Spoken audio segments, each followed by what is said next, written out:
Welcome to ATS Academy. Today we're going over the basic overview of rack components that you're going to see in the field. If you're just getting started, you're going to be doing a lot of probably retail work, maybe smaller offices. You're generally going to see a rack similar to this. This is a 15U or RU rack. The U or RU, or what we call it, is just the rack unit. Each one of these three screw holes represents one rack unit. They're numbered and labeled. So this is a 15 RU rack. So you can put 15 1U devices or 8 2U devices in one 1U device. Simple math, right? So in the rack, we have a 1U blank. It takes up one rack unit. We just say U in the field. We don't say RU. Well, I don't. So we have a 1U blank, which you're typically not going to see in a data rack. You're more likely to see a blank in an AV rack. They like to blank every space. If it doesn't have a piece of equipment, it's probably going to have a blank. And then below that blank is a 2U shelf, just a rack. This is a 19-inch rack, so all the components are 19 inches wide because of switch and the patch panel. Everything is universally uniform to 19 inches. So this is a 19-inch data rack. You have a 2U shelf with a firewall or a gateway on it.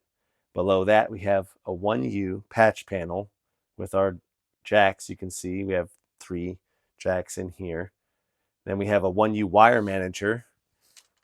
This is to manage the wires so they're nice and clean.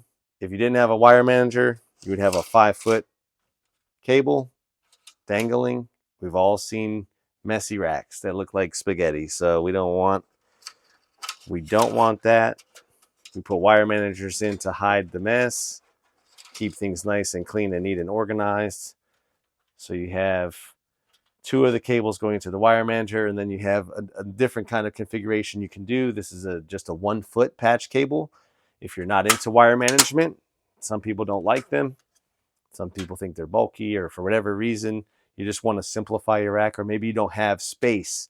Maybe you have a 5U rack and you have too much equipment and too many patch panels to house extra room for a wire manager.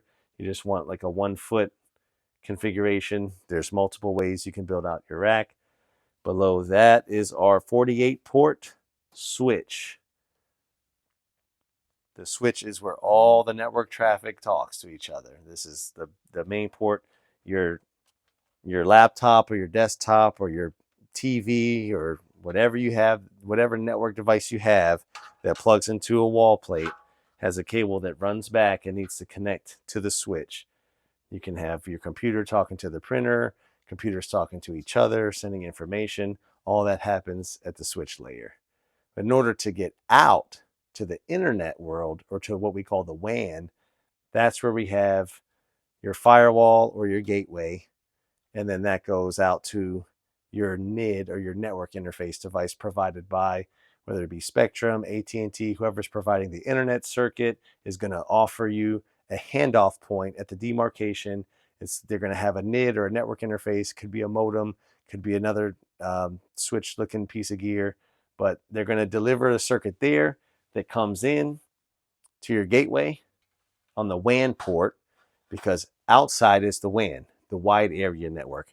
Inside is the LAN, the local area network. All of the computers and printers and Wi-Fi access points and cameras that connect to the switch are on the LAN. Pretty much the LAN is inside, the WAN is outside. So in order for the traffic from this laptop to get to Google, if I want to reach Google or YouTube, this laptop is connected to the wall plate in the office, which runs back to the patch panel and then connects to the switch. Then the switch, typically in the port 48 or one of the end ports, is where you're going to see the uplink to the gateway. The switch connects to the gateway in the LAN port because it's on the LAN side. And then on the WAN port goes out to the NID. And that's how you can get out. But the gateway is exactly what it sounds like. It's a gateway between the WAN and the LAN. It can be configured in many different ways as a security appliance, however you want to do it, to monitor traffic between the WAN and the LAN. It keeps the LAN safe.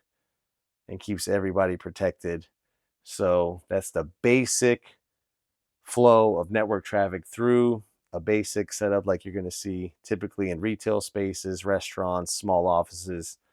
This is what you're going to see, nothing beyond this. So that right there, I think, covers your basic rack layout and standard network flow from the LAN to the WAN.